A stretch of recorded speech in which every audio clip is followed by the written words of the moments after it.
And welcome to the Star Wars Reporter podcast. I am your nerdy Steve, Wookie Steve, Wookie Nerdy Steve. Wookie Nerdy Steve. And I'm here with the other band of scoundrels and bearded guys. And tonight we're going to talk about all things Star Wars and other nerdy stuff to do mainly with Mandalorian Chapter 14. And welcome, guys. Hey. So, actually, I'll introduce everyone in case you can't read below. We have the newly named Revenge of Jason. Oh, Revenge of the Jason. yeah, that's correct. It does say of the Jason. Wow. I feel like you were wearing a hockey mask with that title. Just saying. That would have been perfectly appropriate. Yes. Okay, let me do that over again. We take two. Revenge of the Jason. There you go. Nailed it. Oh, look at that. He shot first. Nice. We have Trooper Todd. That's an easy one. There's no vowels in there. Exactly. The Trooper Todd. The Trooper Todd.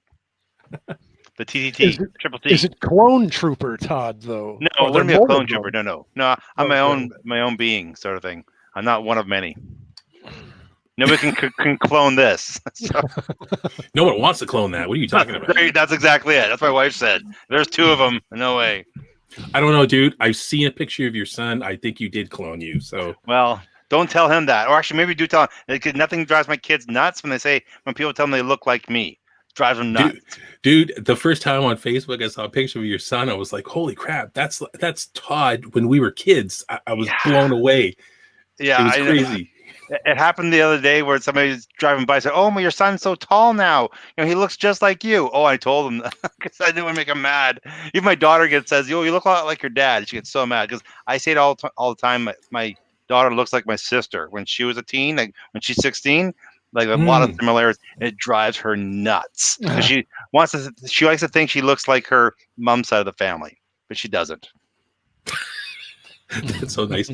My wife and I always argue about who the girls look like. I mean, they totally look like my wife. They're clones to my wife, thank God. But I always try to say, oh, they totally look like me. I mean, they don't look like me now, but No, yeah. But anyways, so let's get into it. Todd had a great idea last week. We kind of got into it a little bit, but there was so much going on with the Mandalorian, the last episode, Chapter 13. And I don't think we gave enough attention to the passing of David Prowse. So we thought Todd had an idea after we got off. He said, "You idiots, we should have..." No, he didn't say that. But he had a really good idea. Justifiably. Yeah. Todd, why don't you tell us about the idea and about kind of the topic here? Well, just the idea alone was the fact that, Darth Vader was a huge character in the movie world, and the Star Wars changed everything about how movies were made, especially science fiction films. I'm a firm believer that villains make the heroes, right? And so, to me, one of the greatest villain of all time is Darth Vader, and I thought the passing of David Prowse, that would be a really good idea. So maybe we look back at the character of Darth Vader in the original trilogy, is maybe talk about some of our favorite moments that he helped bring to life. Like I know it wasn't his voice, it's James Earl Jones' voice, who was amazing, but he still had to bring the character to life without any expression from his face. It's all body language, right? So he had to come across as being an intimidating character, and I thought he achieved it amazingly. Right. So that is a great idea. Thought we talk about maybe our favorite Darth Vader moment in the original trilogy. Right, and maybe people who are watching, we do have someone in the chat, Manny Rosa. Rosa. He's actually saying hi, brother. Hi to Jason. Jar Jar Jason. Oh, that would be a great name. Manny. Yeah. Hey, what's going on, Manny? Yeah, I worked with Manny. Good to see you, man. Cool. I just turned on the comment. I didn't have the comments on, so I didn't see that at first. Now I see them. That's so funny. I was like, that guy is so funny. I don't know if I'm going to say that, but okay. So you know him. Okay. He actually suggested Jar Jar Jason like the couple weeks ago when we were figuring out a moniker for me. I almost was Jar Jar Jason. It has a catchy tune to it. It does. Very catchy. So where do we begin? Who starts? Well, Todd, it's your idea. Let her rip. Okay, well, to me, I thought Darth Vader was never better than what he was in Empire Strikes Back. To me, Empire Strikes Back is my favorite film in the whole entire franchise. Just because to me, that's where Darth Vader's at his baddest. He's somebody you feared. He was somebody who was in total control of every situation. Seemed like he never got seemed to get upset. He's like, even when they lost, the Millennium Falcon took off, right? He didn't seem upset at the end of the movie. He just breathed, walked away, right? So my favorite, I don't, obviously the big confrontation of Luke, the final act there when they're having the lightsaber fight and the pillar there sort of thing over the big drop was amazing. The dialogue was all amazing. But my favorite thing, I think, is when they first confront each other in the carbonite freezing chamber, and he's trying to swing at Luke and cuts the exhaust and there's smoke coming everywhere, and then he says impressive. And he sees Luke again, goes most impressive. Just that was just. That's my favorite line, I think, in every single movie. Is just how that was delivered, and just how he's calm, cool. He's like, you know what? Oh, you got some skill, boy, right? So it's just that kind of thing right there. I really thought it was just kind of neat, and like not that we knew that he was the father yet, but like, I'm impressed with my son here. He's doing okay. It was a proud dad moment. Yeah, and just the whole impressive. Then he hears this noise. He thinks he's being frozen, and looks up. It was. Oh, most impressive. It's just, that's why I love that scene. That's my favorite. Of course, the whole, no, Luke, I'm your father. That's awesome too. And I think my next favorite line was, Paul,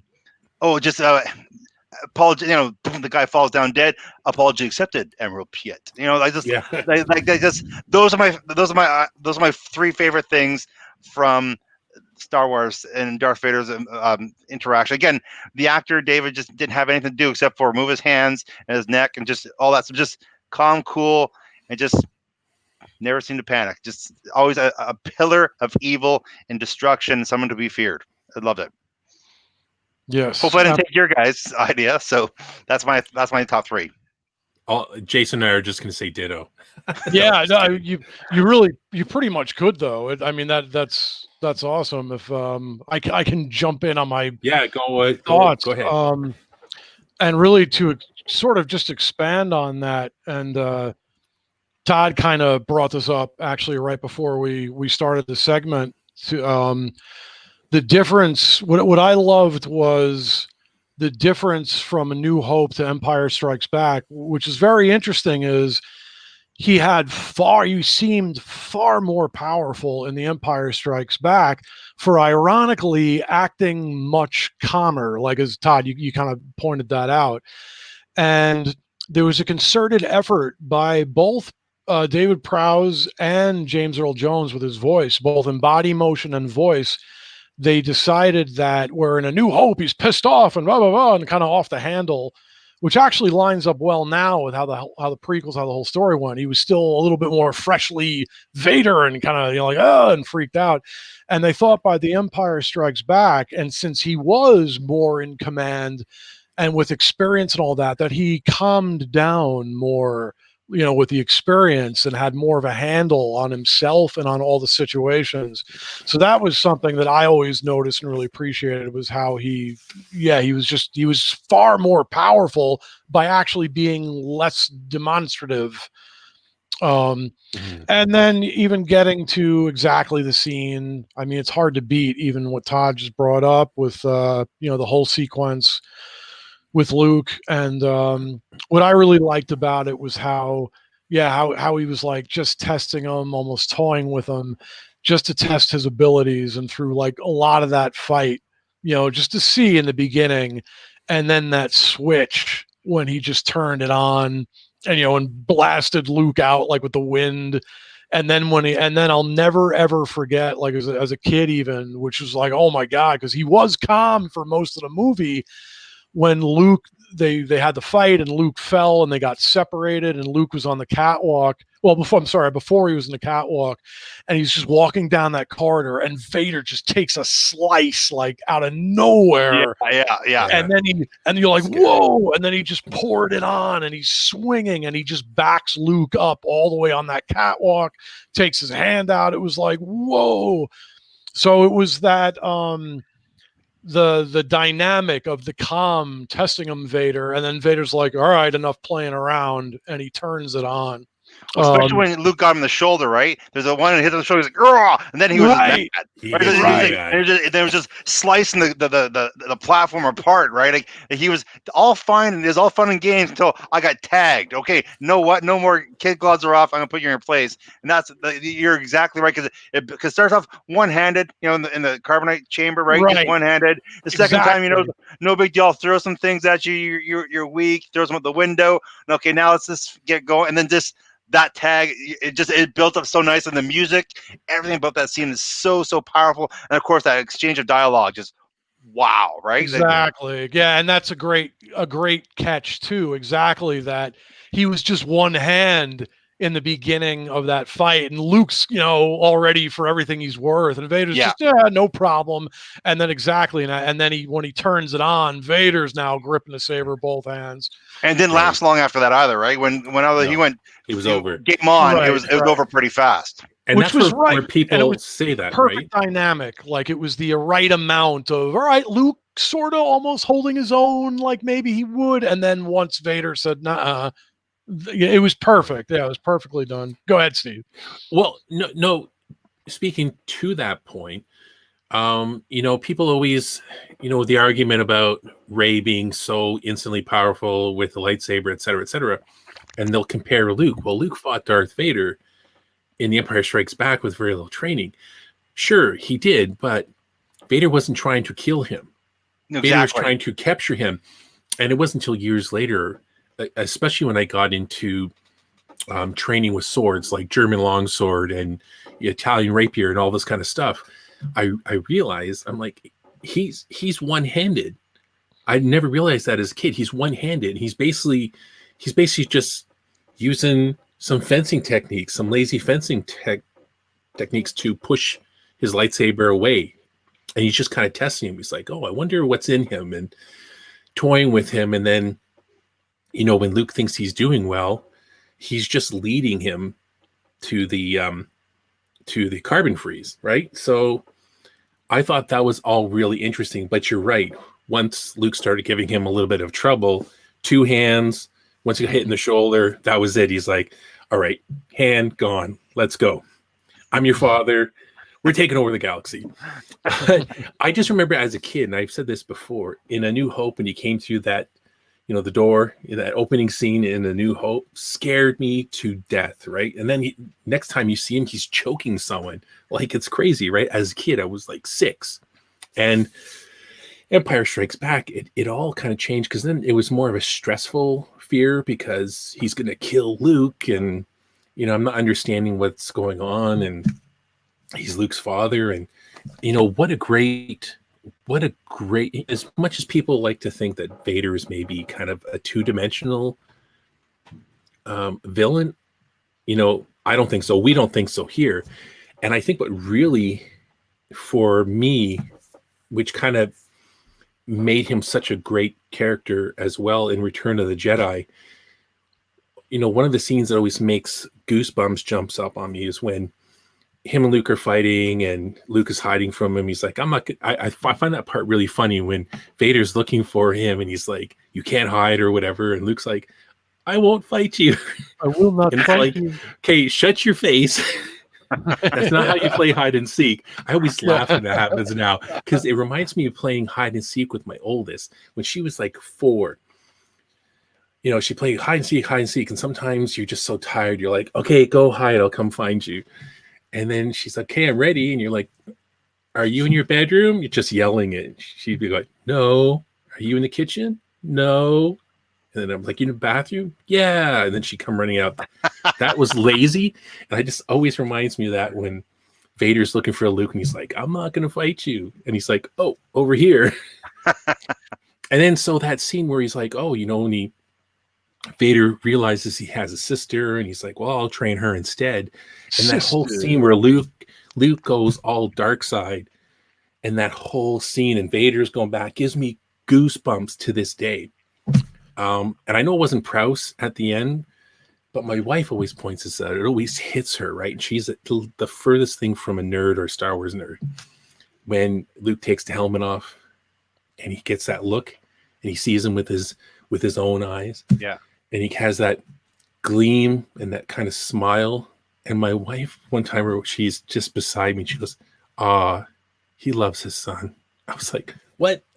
You're being such a girl right now." Stop ruining the movie. Stop it. Stop. I know. Anyways. Well, it's, it's amazing. And we were talking about this too. And I mean, and Todd, you were saying like the Return of the Jedi, you could argue like took away the, that awesome fear and persona, the villain persona. But well, that was the intent though. Like it was, I mean, think about how insanely, the presence of Darth Vader, and what a bold thing to actually see that though, like stripped down to human. Yeah, I mean, I guess you can say that it took away, maybe some of the aura of power, but it's pretty extraordinary, kind of how like Luke went through a very clear, from A New Hope to Empire to Jedi, 3 very clear distinctions of character. And Vader is actually the same thing. And yeah, I'd say too, he peaks out in The Empire Strikes Back. And then we see him torn down to human and Jedi. And for, the sake of the whole arc of the story, it's actually a really powerful thing. I mean, one of the scenes I do actually like the first sort of trickling of human of Vader when they first capture Luke on Endor, and they're in that catwalk for the Imperial Walker. And it was really wild. And Luke's, it was like, well, now Vader was testing him in Empire, and now Luke's pushing him on the other direction to see how much of Anakin and how much human is in there. And when, like, the first time Vader ever let that guard down a little, that persona, he's like, "It is too late for me, my son." And he kind of says it, and it was like, whoa, like you'd never heard him like that. And then Luke leaves and he takes that extra deep breath, like at the end. So very subtle, but as far as it affected the whole trilogy, I think very, very powerful scenes, but in a different way. Not just he's a badass powerful, but powerful to the saga. But anyway. Yeah, and again, I love the story arc of Vader changing. Don't get me wrong, just that Return of the Jedi, as soon as the Emperor comes off his shuttle, he's now number 2. You know what I'm saying? Just he's a different character as number 2, opposed to being the guy. Right? He wasn't the guy in the first one. He wasn't the guy in the third one. Again, I love the story arc. It's just that his attitude kind of changes when he's not number 1. Yeah, absolutely. But it all makes sense to the story arc, right? Like, I have no problem with that. It's just that, to me, Vader's never been better than he was in Empire Strikes Back, just because he's just like that movie. It doesn't end on a happy note. The movie does not have a happy ending, right? And it's a beautiful, beautiful movie. Like, who doesn't like that one the best? Yeah, no, it's hard to dispute. It really is, just dramatically. I think Steven's a Return of the Jedi guy, though. That's your favorite. Well, if there was Ewoks in Empire Strikes Back, it would probably be up there. I would never dispute, Empire Strikes Back as the best. I'm kind of a Return of the Jedi guy too, in that I'll admit that Return of the Jedi, to me, it had some of the weakest scenes, fine, of the original trilogy. And you could say that with, as far as with Vader too, but that whole bit of Luke, if you just take the Luke, Vader, and Palpatine scenes, I mean, every word from Palpatine is like epic. Every line of dialogue he had, every single one. And then the dynamic of him, like you were saying with Vader, and then you brought Luke in and that whole final confrontation and everything you're saying, Steve. It was just it was obviously literally the pinnacle of the trilogy, and that really affected me when I was young. When I saw it, that whole finale was just, oh my god, I couldn't believe I'm seeing all this. Like, holy cow! And actually, me and Steve got to watch Return of the Jedi together in the theaters. I don't know if you remember that, but it was my 5th time watching it. I don't know how many times you saw it before me. But that's great. I can't remember. You have a great memory. It's like my childhood. It's like something happened and they reprogrammed my brain or something. I remember I told my mom we're going to watch Crawl the Conqueror. I love Crawl. Yeah, I like Crawl. Crawl, yeah, because Liam Neeson that was in that movie, one of his first movies. That's right. But yeah. So, but we didn't go see it. I lied to my mom. because I want to go see Return of the Jedi one more time with my buddy Steve. Wow, lied. Wow. To my mom, to my mother. It's a good thing no one is watching this because you would be in so much trouble. Well, my mom wouldn't watch. She doesn't watch internet, so she has no idea what this is. So I tell her I talk to Steve. She's, oh, make sure you say hi for me. So yeah, That's so funny. But yes, I did lie to my mother for you, Steve. I want to spend time with you. I lied to my mother. Man, you were a good boyfriend. There you go.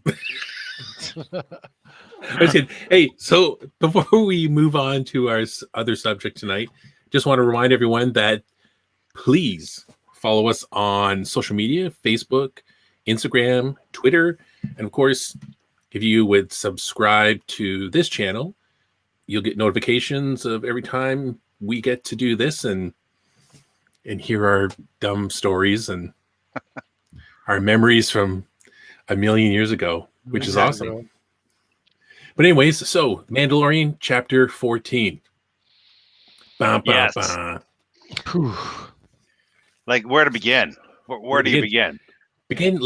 How about we begin at the beginning? That opening scene, speaking of a transformation of character, Mandalorian acting like a father, like really, really, to Grogu. That whole opening scene where he's like, Grogu, and he looks up and he laughs. The first time he laughs in the entire series. The Mandalorian, he's doing this kind of chuckle. Yeah. It's like, holy cow. So he keeps doing that. Grogu, he looks up, and because he's testing this, right? Like before he was just kid and he didn't pay attention. And he's like, like, oh, he's working now. And almost that whole really fun kind of, father son time, and even trying to train him with the Force. And the one thing that you could tell his whole character changed, where he's really, really attached to Grogu, and he does this. I wrote it down. He says, you're really special, kid. And it was that feeling, again, without seeing his face, the helmet, you could tell, because he's thinking like, I'm going to be passing you on to someone else. You're going to be gone from my life. And it's really hitting him. And it's almost like he's never had this moment, because his sect of Mandalorians seemed very, very cold. There was no like high fives or hugs in that group, it seemed. And now he's like experiencing all these different kind of emotions, it seems. Compassion, empathy, all this sort of stuff, right? Yeah. Mm-hmm. Well, one thing I want to just talk about, I don't remember last week I talked about when they mentioned the name, they did the rule of 3, they said it 3 times. The recap, if you guys watch the recap, his name is mentioned 3 times. That first scene with Mandalorian talking to Grogu mentions his name 3 times. That's how you embrace. If you go back and watch it, you watch the recap, because it shows it from last episode. 3 times it said the name, 3 times off the top. And then now, when I'm going to guess this. I know when I heard the name, it didn't seem weird to me when Mandalorian was talking to him. Is this Grogu? Again, you say it enough times, people just buy into it. I was thinking of you, and I was thinking of that. I'm going to ruin movies for you, just so you know. Yeah. It's a trick that you do. That you're taught that in writing and filmmaking, rule 3s, and that's how people buy into stuff. Well, isn't that one thing they said, if you want to remember someone's name, you say it 5 times? Yeah. It never works for me, but for most people. No, me neither, but for movie characters, it usually does. But yeah, anyway, it's just kind of neat. But yeah, a great scene, like you're saying, Steve. It really shows the development. Like you kind of get the sense of the first season, especially the second season, there's definitely a bond formed between the 2 characters. But that first initial scene was really, really good. Like, again, talking about the proud papa moment sort of thing, right? It's just kind of cool. Mm-hmm. It's cool because, like, you guys are kind of saying, you get the sense, I mean, through the whole series with Grogu, but in this episode, with really, well, kind of like the last episode too, like really facing, maybe saying goodbye to him, or still with the father. You can tell that the Mandalorian's really these emotions and this situation, for all the stuff he's gone through, is very unfamiliar territory with him. And even this episode, just being as protective as ever you know, when the slave one, when all the other, you know, ships are landing, and he's like, we gotta go. Like, even before trouble had really started, he's, you know, projecting that there's going to be trouble. And but you know, it's just really interesting. It's like he's just starting to get almost used to, or how do you even be? And to the point, and Todd, I think you were making this point, you know, even last time, that, and I noticed, this is a thing I noticed with this episode too. Like, I was really getting a sense of a lot of that, those emotions, even though he's totally in a helmet and the whole outfit. Like, I had a really good sense of where he was at mentally Mm-hmm. through his just movements and everything. He was very, and maybe I watch it again, I wouldn't say, but I thought the first time seeing this episode, he was actually very animated in this one, like where I was able to, or maybe I was just thinking about it and I noticed it more this time, but I really noticed his movements and just reactions playing to his emotions. Speaking of emotions, you mentioned earlier that you started talking about this little point was across when you first seen Slave One come through the sky. What was your first? I don't know what you guys, but I went whole. It went to the next level for me. Like, can we know? They hinted at Boba Fett. They showed the armor. They showed him. You know, now it's got the crap just got real, right? Right, Like, right. I never thought they were going to bring Slave One into it. My notes, it's like giant, messy, hard to read, like across. I actually fell off the page saying Slave One arrives, and it was like off the page I went craziness. nuts, considering really there's not a lot of, you don't see Slave One lots in the movies. I know we did in the prequels, right? When him and Ben Kenobi were having a little, Jango Fett were having a little battle, right? I know that you Right. see lots of Slave One in the video games, lots, like, Mhm. you know, Battlefront. There's a couple other ones where you can pilot Slave One, but seeing on the screen was pretty sweet. Right. I was nerding out over that, so it just really set the tone, I thought, and just things escalated pretty fast when you see the ship. It delivered too. Like, I saw it and I'm like, oh boy. And I'm like, what are we gonna get though? I don't know that I was even expecting as much awesomeness from Fett as we got a lot of stuff Right. there. And I'm like, wow. So this episode really delivered. Yeah, for sure. Well, that was the thing. When I saw Slave One show up, I was freaking out. I thought it was great, and then I thought, oh no, because we had no idea what kind of role Boba Fett was going to play, or his character. Like, what was his personality going to be? So I thought, oh, this is going to be bad. Here we go. Like, beginning of the episode, they've already brought him in. They're really going to have a showdown with Mando and Boba Fett already. It's like 5 minutes into the episode, and They didn't waste time. They didn't waste time at all, right? No, it was crazy. You know, and it was so amazing. I just remember when I watched it the second time with my wife, and then Slave One comes flying in. I'm like, oh my god, see Slave One, and she's like, huh? That scene's happening, right? I've got the episode playing. Oh, you're okay. That's like Boba Fett's. That's like Boba Fett's ship, you know. And she's like, oh, okay. So, like, I don't know if you guys know or not, but to me, the person I idolize most in the film industry, who I try to emulate the most, is Robert Rodriguez. And so I had for our little podcast thing, Facebook Messenger group we have. Wayne said Robert Rodriguez is a god. I went, what? Like, what's Robert? Yeah. I follow the guy. I never heard any word that he's involved with Mandalorian at all.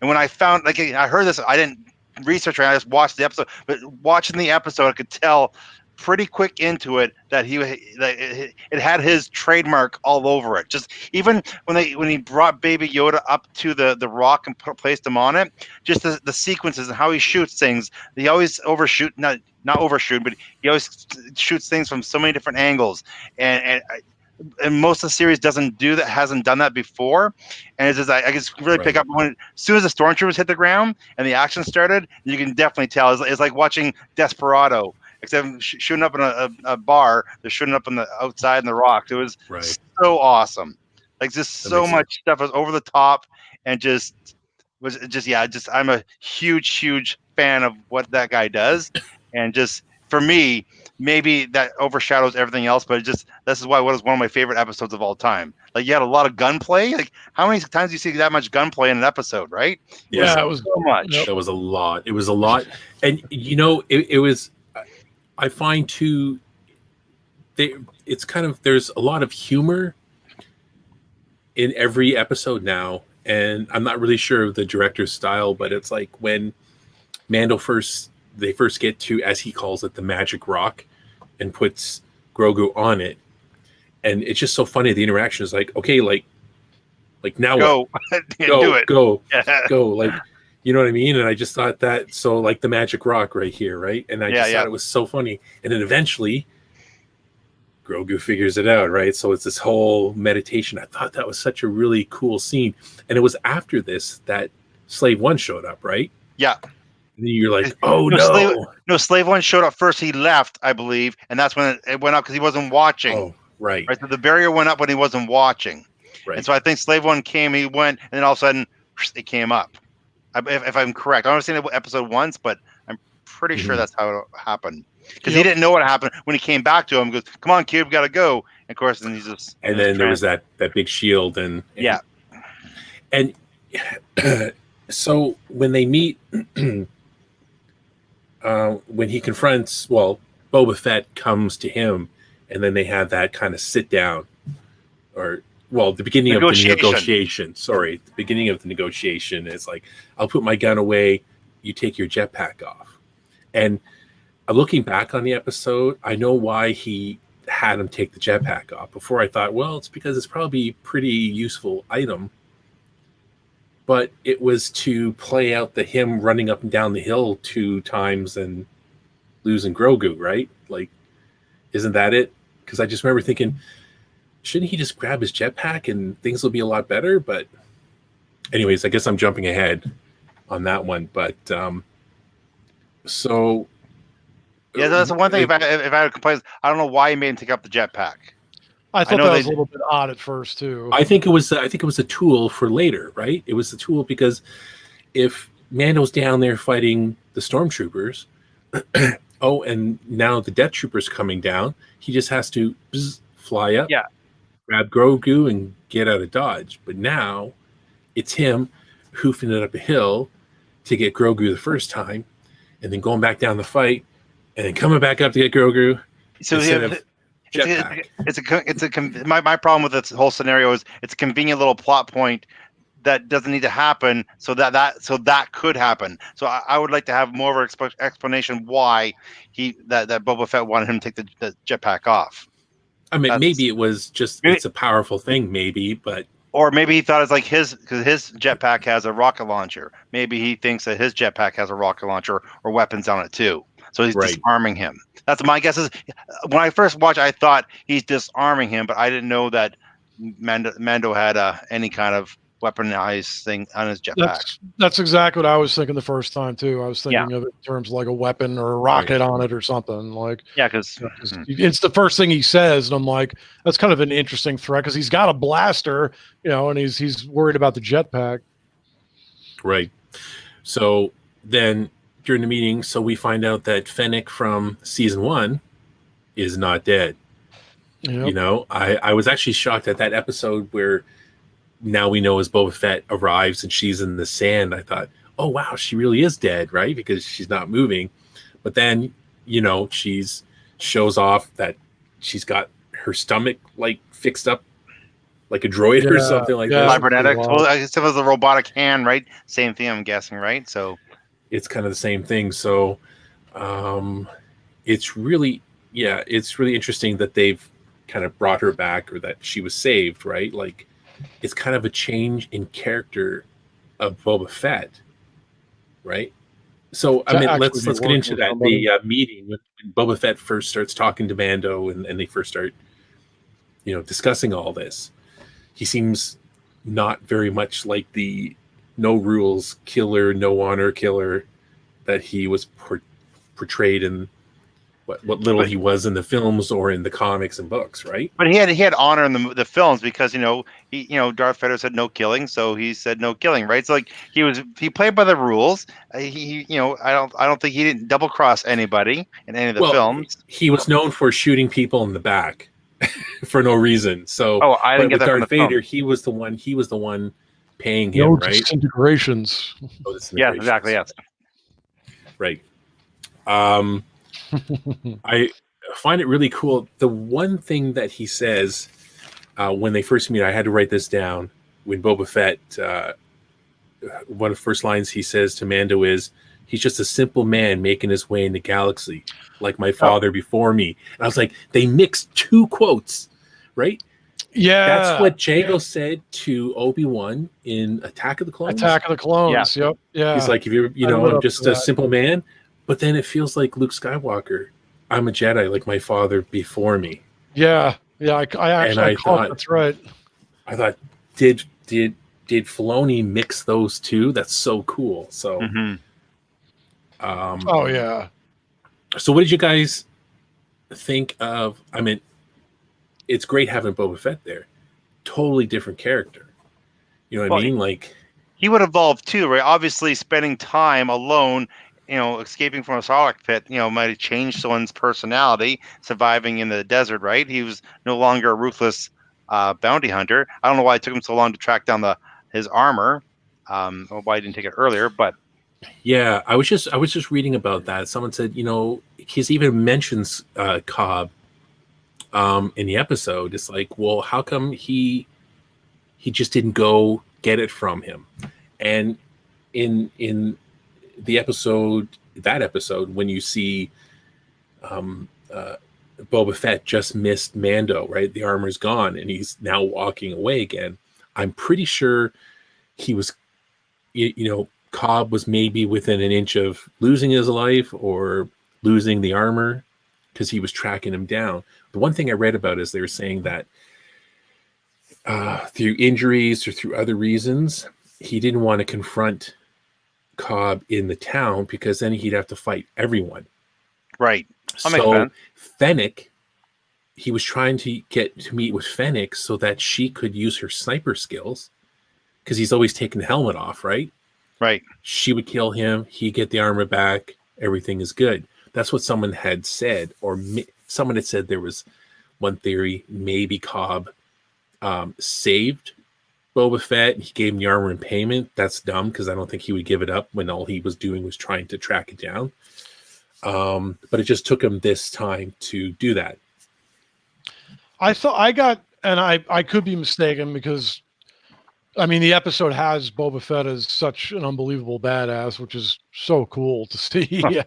I kind of had the feeling that, and just based on how his character is, that it's not a genius thing to say that the Sarlacc thing, that he was hurt real bad, and that this show, I feel like it's coinciding with he's just now like, oh man, like getting himself back together, and I could be totally mistaken, but I feel like, wow, we're seeing him as he's just healing enough to where he can step back into the action, step back into events, because he was out of action, but out, there's the 5 years or so, or again, well, maybe not, but why was he still there? Why would he stay there? For all He that has slave time? one, right? So he could have left any time. Right, So right.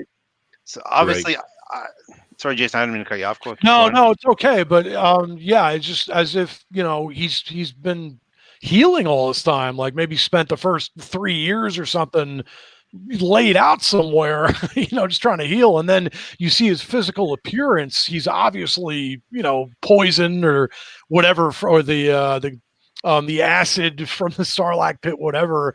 He looks in really, really rough shape. So yeah. Well, I thought the point that Steve brought up was actually makes a lot of sense. Like he would be a technician, somebody has a plan sort of thing and has to execute a certain way. And I think the points that Steve was bringing up was a really good point. The fact that maybe he was just waiting for the right moment, right? Because when he went there, he was not planning on fighting Mando for the armor. Like the thing was, get a sniper on the baby, right? And Right. then I'm going to negotiate to get my armor back. He really didn't seem like he wanted to fight Mando for the armor. This is his plan. Now the Marshal doesn't have it. He has it. Mando has a weakness. That's the child. Obviously, Right. Boba Fett could sense that. So to me, he devised this plan to get the armor back without having to fight, because he probably knew that he probably wouldn't win the battle without the armor. Because that's that. Now Right. that Steve mentioned that, that's how I think. So actually, maybe he's waiting all that time, I'm sure he's healing, like you're saying, Jason. That makes perfect sense. He obviously didn't get out of the pit unscathed, right? There's got to be some damage. His face doesn't look totally normal. It looks kind of scarry. So I'm pretty sure he had a tough time getting out of the pit. Yep. So that makes a lot more sense. And maybe we'll learn more in the flashback eventually, but they haven't really flashed back a lot of other characters. So right. Well, a different cop, I guess, but Yeah. And I'd love to know more. Yeah. So, and the fighting, like you were saying, the shooting and fighting, Desperado, man. It was just like, stormtrooper after stormtrooper, and they were fighting. And you were explaining this to us, I think, before we went live, about like what Fennec was doing, how she jumped off the rock, and she jumped backwards shooting. Yeah, he did that in Desperado when Antonio Banderas jumped off the top of the roof shooting. Same yes. shot. It's the exact same shot. Yes, he's paying homage to his. Every director has their clicks, or the thing they always go back to, and that's one thing he did lots of. And it was, again, I just go crazy when I see his stuff. So and it's like the scene when Boba Fett without the armor then takes off the gaffy stick, and just it's like the massive violence that you saw in Desperado, like this scene here, when he is smashing the stormtroopers, like crushing them. And when I watched it with my wife, she was just like, oh my God, like this that is the one next level. He smashes open the helmet and everything. He's just like crazy. That's the Boba Fett we were all waiting for. And I was just like peaked, right? I was just like, wow. That's what made it. Sorry, Steve. Yeah. No. I was just saying that's what made it so cool. Like I said this in the chat. Like, we had him in 2.5 movies, right? And he just really didn't do anything. He's always known as somebody to be feared. Everybody knew he's a bad guy and one of the toughest guys in the galaxy. But you never seen him on display. This is the first opportunity you really saw him do his thing. What he was, yeah.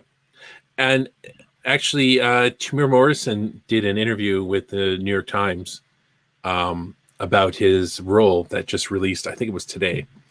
And it's funny, I was reading it, and this one question and his answer it reminded me of his fight scene with the gaffy stick. And they're actually asking, it's kind of a weird question. How do you want to incorporate your cultural background into the role? And he says he comes from the Maori nation of New Zealand, the indigenous people. He said he wanted to bring that kind of spirit and energy. He says, I've been trained in my cultural dance, which we call the haka. I've also been trained in some of our weapons. So that's how I was able to manipulate some of the weapons in my fight scenes and work with the gaffy stick, which my character has. So he's using kind of his own fight background experience with Maori weapons and stuff. So I just thought that was a really cool part in the interview, which it was probably one of my favorite parts of the entire episode, was him just going crazy. And it kind of reminded me, when I was a kid, when Star Wars was gone after Return of the Jedi, the role-playing game came out a couple years later. I wish Wayne was here, but I just remember playing a character. There was a character called a Kid. That was the class. He was just supposed to be this young kid and stuff. And I made him really heavy in melee, and he had a gaffy stick. And it just always reminds me of, those days. Geez, how old was I then? Like 12 or something. But that whole scene was like probably I could be wrong, but the most violent, vicious scene in both seasons. Well, it's probably the most violent scene ever captured In on Star Star Wars. Wars in the name of Star Wars, right? Besides maybe Darth Vader at the ending of what's it Of called? Rogue One. Rogue One, when Darth Vader's in the hallway. Like, other than that, what's been more vicious than that scene in this episode? Like, didn't he at the very end? He actually stabbed one too, didn't he? Yeah. I know they didn't show, but like, there was no. I hope that stormtrooper's okay. No, he's not okay, right? There's no guessing. Those guys aren't getting up again. None But of they them were are. showing like crushed I helmets, know. and it was like they were showing Yeah. it. It was like, that's crazy. You Well, know, go ahead, Jason. oh, go ahead. No, I was going to say, you go first, Jason. I was just gonna say that that had me thinking too, like Fett's, because he's sort of always neutral. I kind of neutral with the Empire. The Empire hired him, whatever. And that level of brutality made me think that, like, wow, he's got something really serious now with the Empire. Whether he blames the Empire for him ending up as he did in the Sarlacc pit or whatever, I don't know. But the level of brutality he showed was such that it was like more than just doing a job. It was like a personal vendetta level, because some of that, how we're pointing out, how he took out the stormtroopers, was almost, I don't want to say over the top, but like, he's got to take everybody out. But I don't know. You just wonder, like, was he just doing his job, or was there any personal feelings behind that when he was fighting the Empire? He doesn't seem to have any love for the Empire. No. Yeah. He must. I think he also really wanted his armor back, and these guys were in the way. I'm guessing. I think if I do this, help this Mando guy, there will be no question. I'll probably get my because he knows the Mandalorian's an honorable person, an honorable character, right? So I just thought the whole exchange. But you're right. It did look like he had a little bit more aggression than he was mad about something, because he really, like, he didn't have to beat those stormtroopers over the head with that shaft. But man, it looked good. Just when he hit him, the mask was flying, right? Just like, oh, it's just so good. It was so good. And again, now that you're saying it, it all felt like that Desperado or one of those movies where just the editing was perfect, like where the camera was positioned so they could get away with making it seem more vicious. You know what I mean? Without it was killing the actor. I read an interview today. Robert Rodriguez is getting a lot of attention with his new movie coming out, his kids' movie coming out on Netflix. But also, of course, now he did an episode of Mando, and a lot of people are raving about it's one of their favorite ones. Of course, apparently he was saying that he had no plans of doing it. I guess a director fell through for the Filoni and the team, and he knows he's friends with Jon Favreau, and he said, "Hey, how would you like to do Star Wars?" Like, yeah. So that's what he said. He said it was really cool going on set because the sets are already built and stuff. Like there was a plan they knew they were going to do for the episode. He showed up and said it was like walking into the film of Empire Strikes Back. That's what he referred it to. Like the sets just looked like Empire Strikes Back, and that's what he was saying. Just like how cool it was. And that's why I was talking about my Darth Vader scene from Empire Strikes Back, because that's what he thought going on set. Just a lot of the sets, especially the Empire sets, looked like everything from Empire Strikes Back. Just like he just commented on that, is how fortunate he was, and just had no plans to do it. Didn't ask to do it. They asked him. So. I just thought it was a kind of cool story. That's how he just kind of fell into it, right? He's got a reputation, and a lot of people do like what he does, and he works really fast, like really, really fast. So if you have a director bail out and can't fulfill, bring somebody like him in. He works really fast and shoots from the hip, and he gets things done fast and gets really good results with his fast speed he does. So well, that's awesome. Like another strength from Favreau, then, right? It's the people that he knows. Yeah, and you have to go with people you trust, right? People, right. Like you have to bring in. You're going to bring somebody in. You're going to bring somebody in you trust, right? And somebody is going to do a good job. You're not going to fight with, right? They're going to come in here, do the job. They're not going to destroy the culture of the show. Like I just look at Return of the Jedi, right? Not Return of the Jedi. Sorry, The Last Jedi, where right. what's his name? I can't remember his name. The director of that one come in, just kind of Ryan Johnson. Throughout the Bible, right? And just I'm going to do my own thing with the characters, and it is what it is, right? But just So that first look of Boba Fett in his armor, and I love the difference in it where he still had kind of like the robes on the legs and stuff. I thought that was perfect. I think it was more than just a cosmetic thing. It was probably more of a functional, because of the actor, maybe a little older. Someone made a comment, and I disagree with this because I'm a dad. Someone made a joke about his dad bod was still good in the armor. You could see there was mean. There was a bit of waist going in a couple shots. It was funny though. You could it's still badass. He was a little bit oversized in his armor in a couple shots. But the thing is, they went with the original actor who played Django. Respect, right? Instead of bringing somebody else in who maybe doesn't have the nothing wrong with it. Nothing wrong. Exactly, right? Like I love the fact they went the same guys. Like let's make it authentic. The fans are going to love the fact we're bringing the same actor who they can, and he fits the part well. He's older. Yeah, no, I'm not. I'm definitely not knocking it. Like, he's awesome. I love that guy. He had to have had a field day with this because, like we've been saying, Boba Fett's been, pretty subdued through the original trilogy, and that's by far the most Morrison's had to do in any. And I think he had the fight, the Obi-Wan sequences were pretty. Yeah, but he was like shooting and substantial stuff he's had to do is that episode, I think. So he had to really.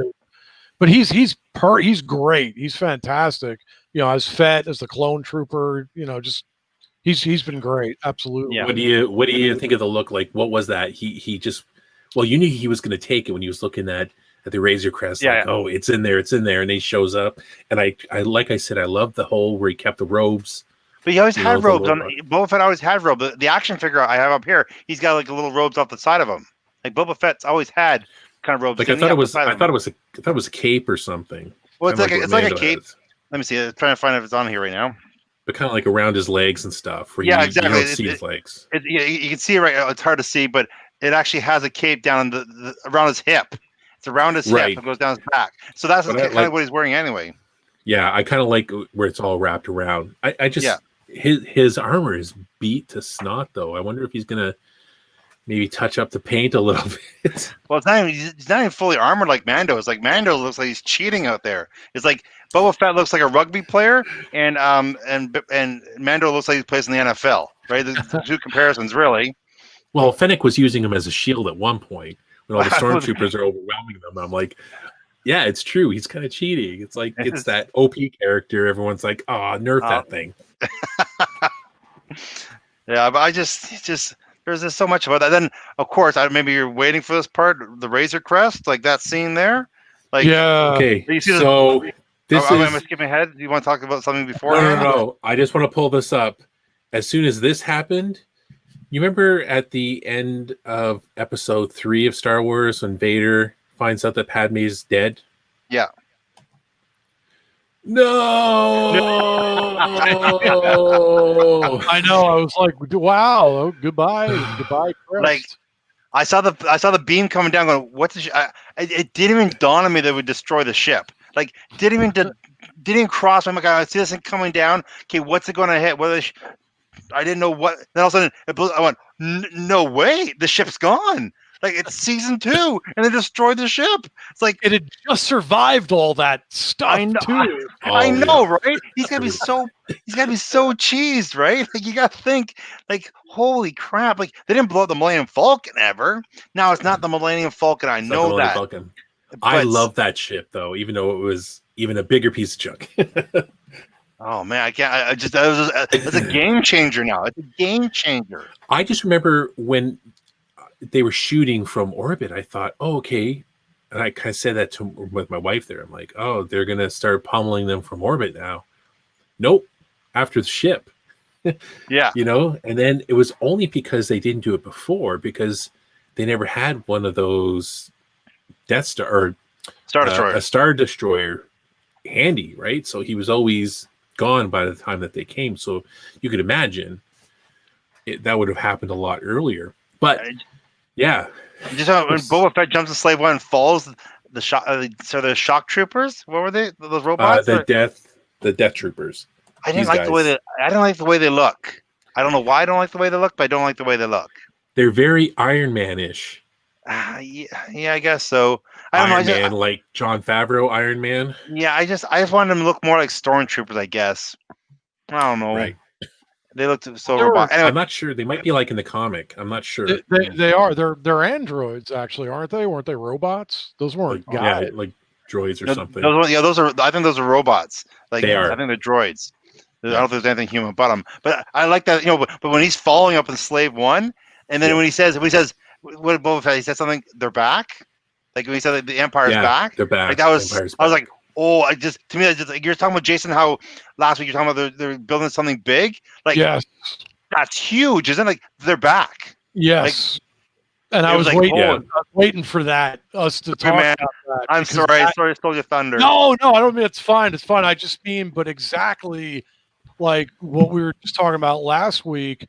And I'm like, and now even Boba Fett was like, oh yeah, because with the introduction of like a Star Destroyer like ship, and then even exactly, and Boba Fett, he said something funny like it's not a spice dream or something. Yeah, it's not a spice dream. Yeah.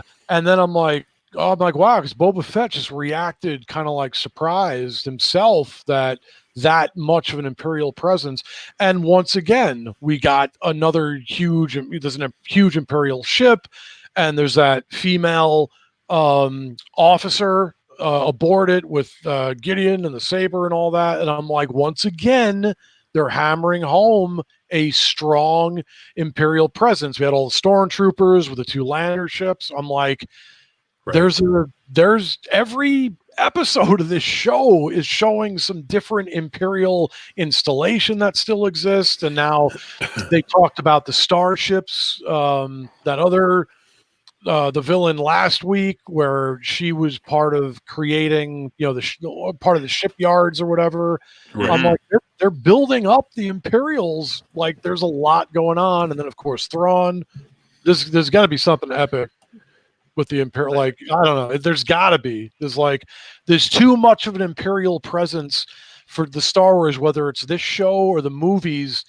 To just, if they have the show The Mandalorian, they concentrate on The Mandalorian, fine. But they kind of have I'm like, you can't walk away from all this Imperial stuff right after Return of the Jedi and leave that hanging. The Empire is going to have to get taken out again.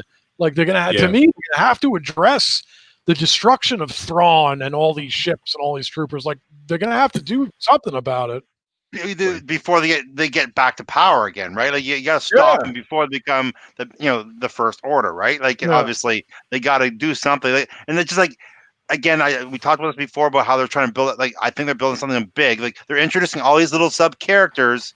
It just makes so much sense to whip it into a movie, right? Something.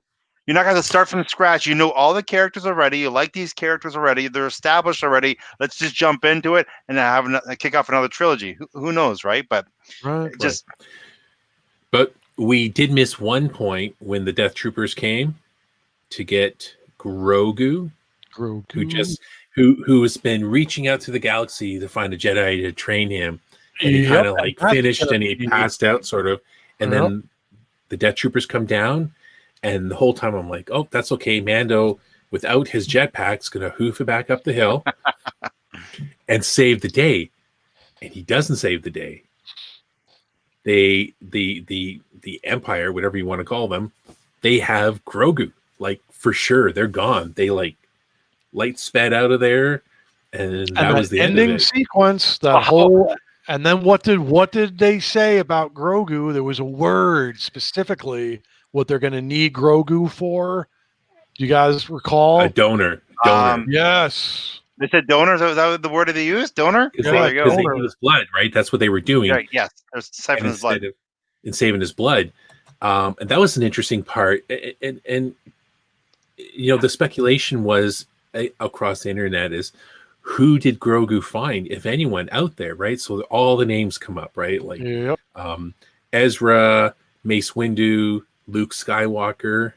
And I saw this picture here of a theory of who Grogu, Oh yes. Grogu reached out to, and that's it. The three original Jedi. I'm hoping it's these guys, Right. because I tell you, if you don't like staying alive, you're no friend of mine. But anyways, it's interesting because first of all, it would be awesome for Luke Skywalker, but I'm torn on different things with it, right? Like, so are they going to get like a Sebastian Stan to come in? Are they going to do a deep fake like they did in Rise of Skywalker with Mark Hamill? It's too expensive to do that for a TV series. Way too expensive. So they bring in another actor while the other actor's still. My guess it won't be Luke. That's my guess. It won't be Luke. I think it's easier, and honestly, it just seems like Lucasfilm and Disney want really nothing to do with the old cast at all. Like, they're not really interested in a Luke Skywalker or Han Solo, anyways. And Ezra from Star Wars Rebels is part of Dave Filoni's creation, right? So, or maybe they'll make a brand new character that we've never seen. Maybe.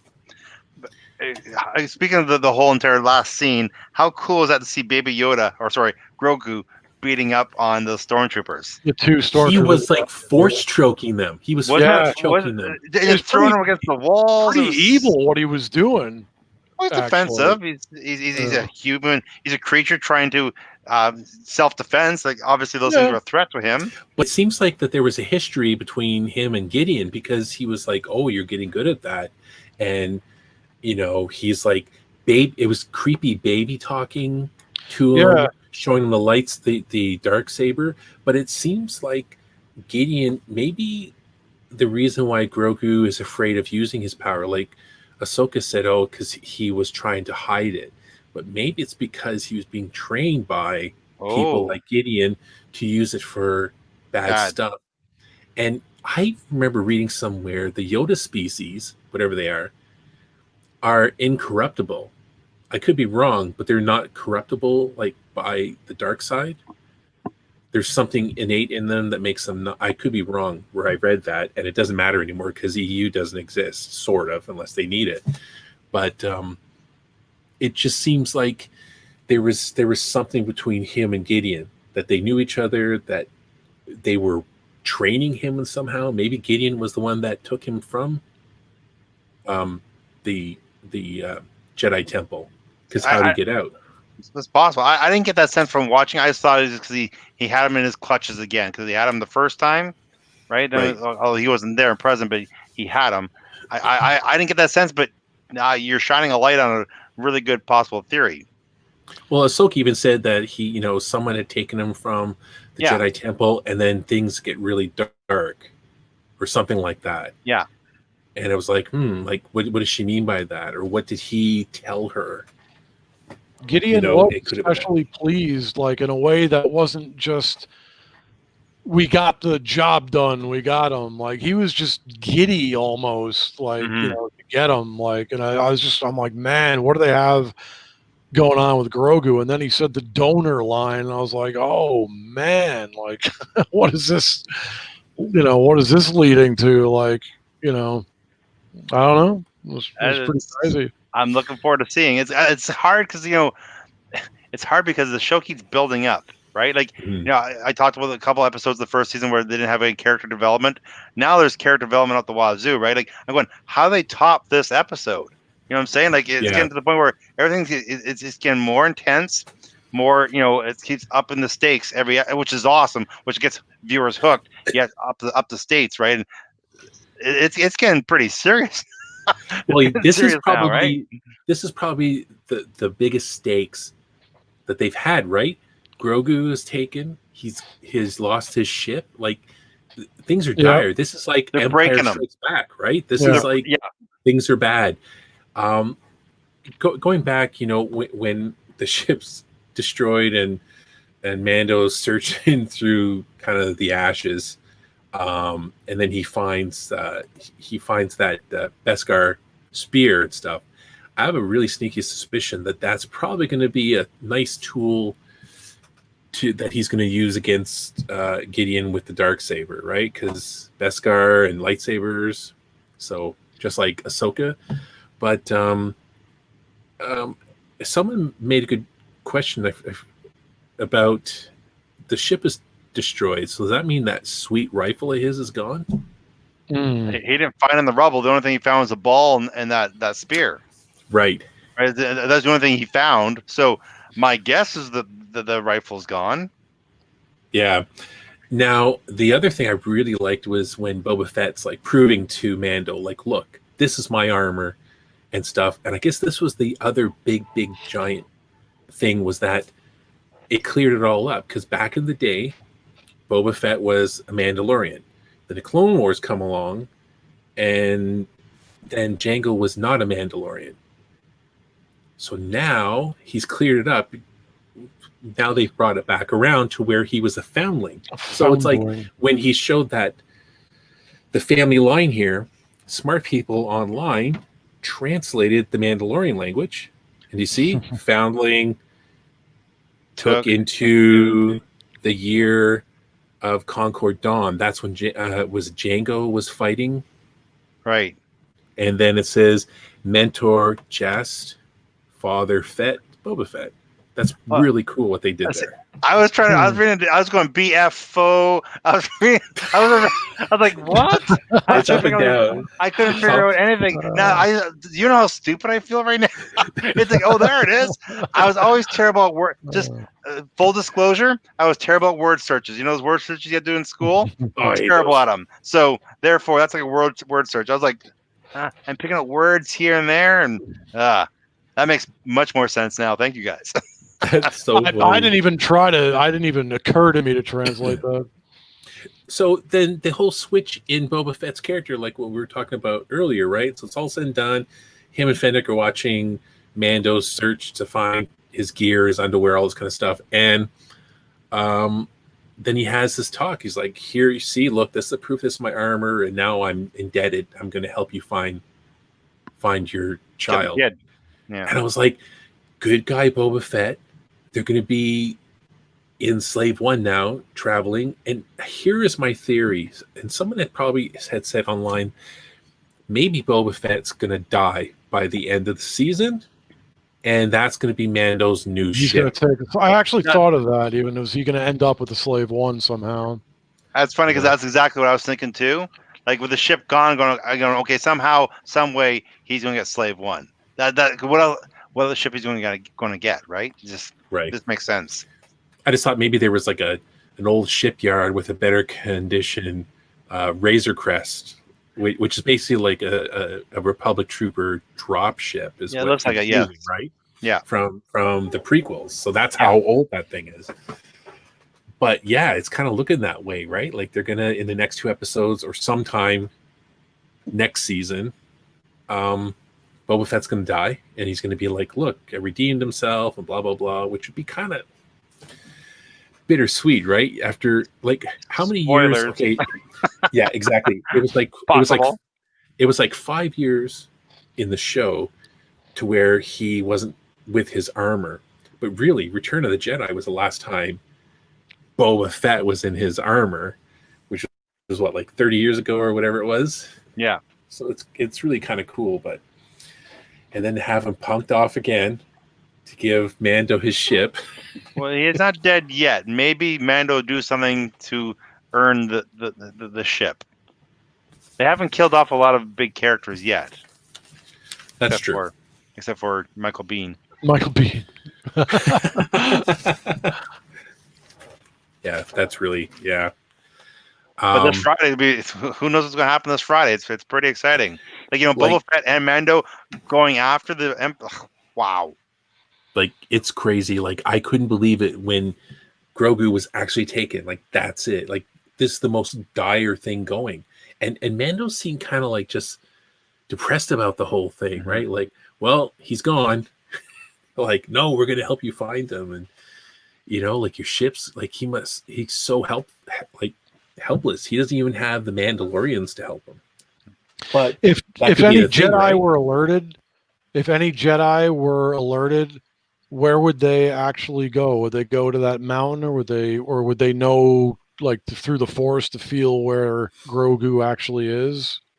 My guess is they'd probably use their visions, their meditation to track him down. Like when Luke was able to track down Leia and Han up in Bespin when he was like not even well trained. I'm sure they can search his feelings and track down this little creature, possibly. So maybe by you actually have the Jedi going after him, and you've got cool. Mando and Boba Fett going after him, and then you've got the Empire. I'm just wondering if the finale of the last episode of the season is going to be like a gathering of everyone to save Grogu, right? Cara Dune, Grief, Bo-Katan. I wonder if they're going to do that whole like, it's going to be a painful cliffhanger. Yeah. I think we're going to Avengers. The big thing is if they gather everybody, then you're starting the third season with everybody. Just seems like that's a big, huge for a TV series. That seems really huge. Yeah, to pull off, and then how do you top the rest of the episodes? You have this big, huge confrontation with everybody. Usually, that's the ending to something, not the beginning of something. But how are they going to take Slave One and go up against a Star Destroyer? Well, guess what? We'll find out Friday, right? Like we have no idea. I'm pretty sure that I'm looking forward because I think they're setting up like how can they not have a Slave One versus TIE Fighter dogfight, right? It's setting it up perfectly, which I'll go Google over. Like anytime I see Stormtroopers and TIE Fighters, I just lose my mind. It's awesome. So I'm looking forward to seeing Slave One in action, combat action up in space. So I think it'd be kind of cool. Yeah. Well, there's some predictions there, guys. All right. I have, one more quick point. I was going to ask this earlier. It's funny because I had the episode on and I missed it. Also near the end with what is Cara Dune now is like back with the Republic. A new Republic Marshal now. Yeah. And what do they talk about? They discuss something with right. Getting access into the prison, wasn't it? Yeah, right. To get Bill Burr's character. Bill Burr's character, or I forget what his name is, but he is apparently going to know where the Empire's hanging out. Something. And so they're gonna. It's kind of like that typical story of like you get the prisoner to show you there, and they're going to take you to wherever the bad guys are, but you're going to run into problems. Like Bill Burr is going to be a jerk again, and it's going to be interesting. Have we met that character before? Time ago, names. Yeah, he was in what episode? What chapter? It's like right in the middle of season 1, really. It was like a heist. It was the heist one. That's right, the heist one, the one where they went in and they had to pull the guy out, and then they had the X-wing fighters blow up the base of the bad guys.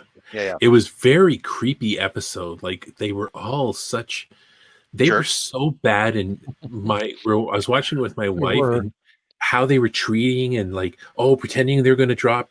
Like Bill Burr was like, going to drop at the time Baby Yoda and stuff, and the Twi'leks, how they were acting, and so it goes to the next scene, and my wife turns to me and she goes, "All of them have to die." It was so good. Bill Burr is so good at being a jerk. So scary. But with that, we have to wait till Friday to find out what's going on. And man, the Friday after that. So the last episode of the season is December the 18th.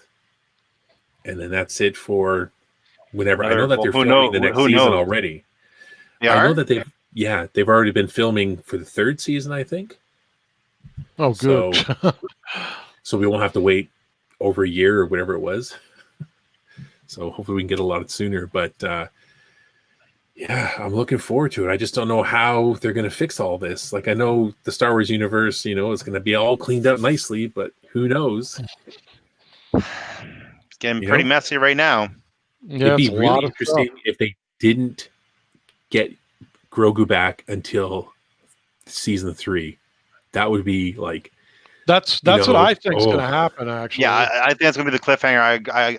I'm with Jason there. I think that'll be the big cliffhanger. Has to do with some of the Grogu not making it or not getting through, or you're going to think he's dead. Something, because they're gonna set it up so people like us will be on things like this saying, "Oh my God, dude, we got to wait 6 months to see what happens. What are they gonna get Grogu back?" It's gonna drive us crazy. Now buy our product. Exactly. Buy our baby Grogu's in stores now. I got my Grogu on the Magic Rock playset. I cannot wait for the Boba Fett figure that they're going to come out with now that it's not a secret anymore. So yeah, he actually has his face now. All right, guys. I think that's it. Thanks to everyone or anyone that's actually watching this. Be sure to share the episode and help us get the word out. And again, follow us on social media and tune in next time while we talk about other nerdy stuff, usually the Mandalorian and anything else. Thanks, everyone. Thanks, Steve. Be with you. Jason. No. Look at that. See my Grogu tree? That's definitely that's fantastic. That's a very cute tree.